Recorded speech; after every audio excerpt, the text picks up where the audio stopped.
Değerli izleyicilerimiz, Profesör Doktor Uğur Şahin ve eşi Doktor Özlem Türeci'den bir son dakika açıklaması geldi.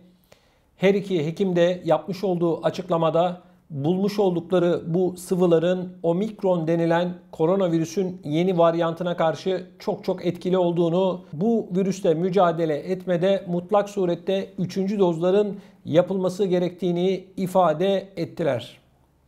Değerli izleyicilerimiz, yapılan bu son dakika açıklaması tabii biz gazetecileri de heyecanlandırdı.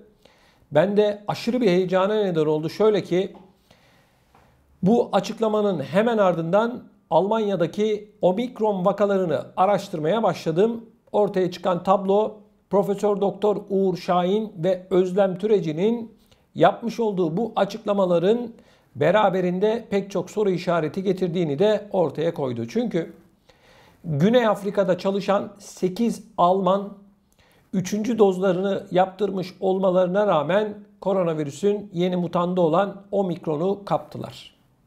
Evet. Şimdi Özlem Türeci'nin yapmış olduğu açıklama aynen şu şekilde, bakın. Diyor ki, bu açıklama çok enteresan. Özlem Türeci 3 doz BioNTech aşısının omikron varyantını etkisiz hale getirdiğini belirtti deniliyor haberde. Türeci, ilk veri setimiz 3. dozun omikron varyantının neden olduğu şiddetli hastalıktan yeterli düzeyde koruma sağlayabileceğini gösteriyor ifadesini kullanıyor. Bakın, son cümle tekrar ediyorum izninizle. İlk veri setimiz 3. dozun omikron varyantının neden olduğu şiddetli hastalıktan yeterli düzeyde koruma sağlayabileceğini gösteriyor ifadesini kullandı. Şimdi bakın. Bu sıvılar piyasaya çıkmadan önce başka bir söylem kullanıyorlardı. Şimdi başka bir söylem kullanıyorlar. Şimdi diyorlar ki yeterli düzeyde koruma sağlayabileceği. Yani bu sıvıların arkadaşlar bu işten kurtuluş olduğunu artık söylemiyorlar. Bu sıvılar çıkmadan önce tamam biz bu işi çözdük diyorlardı. Şimdi ağız değiştirdiler. Başka şekilde konuşuyorlar. Peki yeterli düzeyde koruma diyor ya Sayın Özlem Türeci. Ne demek yeterli düzeyde? Ne demek? Birisi bana anlatsın. Yeterli düzeyde koruma adamına göre, kadınına göre, çocuğuna göre değişen bir kavram. Herkesin, bakın, yeryüzünde 3,5 milyar insan var diyelim. Hepimizin milyarlarca farklı hücreleri, farklı DNA'sı var. Bulunan bu sıvı ve bu kişilerin yapmış olduğu yeteri seviyede koruma sağlıyor açıklamasının perde arkası ne arkadaşlar? Çok yuvarlak konuşuyorlar. Bakın, şimdi şunu da söyleyelim. Profesör Doktor Uğur Şahin ve Özlem Türeci yeni bir sıvı üzerinde çalışıyor. Geçtiğimiz günlerde açıkladılar.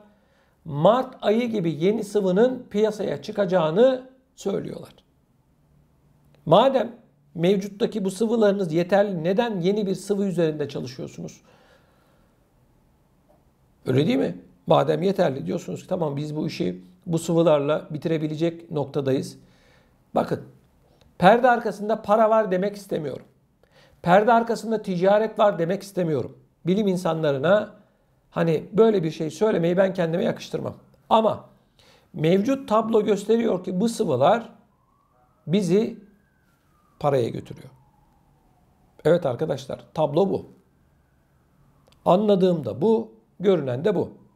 Şimdi 8 tane Alman vatandaşı Güney Afrika'da omikron mutandına yakalandı. 3. dozu yaptırdılar.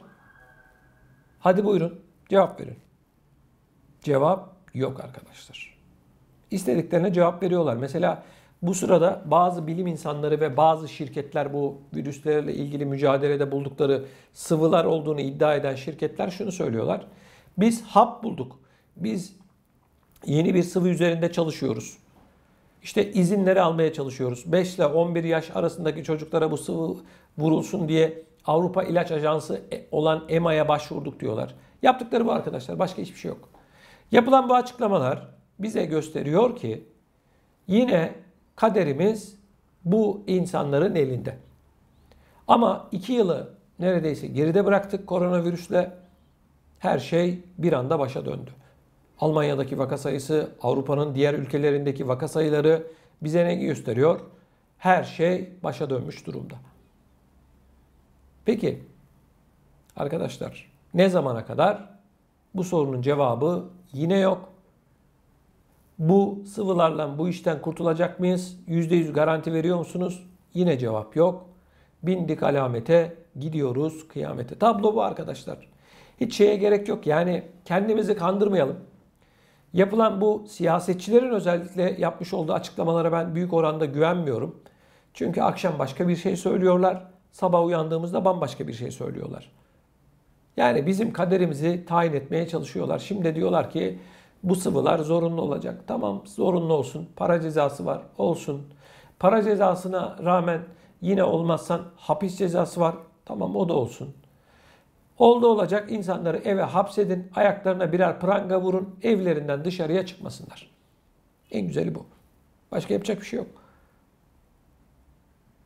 Kıymetli izleyicilerimiz, tablo aynı, senaryo aynı. İşte bir kısım insanlar hayatını kaybetmeye devam ediyor. Mart ayına kadar işte düşecek koronavirüsle ilgili vaka sayıları. Bu arada Ocak 15'ten itibaren büyük bir koronavirüs patlaması meydana gelecek. Çünkü insanlar yılbaşında bir araya gelecekler. Göreceğiz. Yani görünen köy yine kılavuz istemiyor. Kıymetli izleyicilerimiz, sizler bu konuyla ilgili neler düşünüyorsunuz? Lütfen videomuzun altında bulunan yorum bölümüne yazarak bizlere iletin. Gündeme getirilmesini istediğiniz konular varsa da lütfen bunları yine videomuzun altında bulunan yorum bölümüne yazarak bizlere ulaştırabilirsiniz.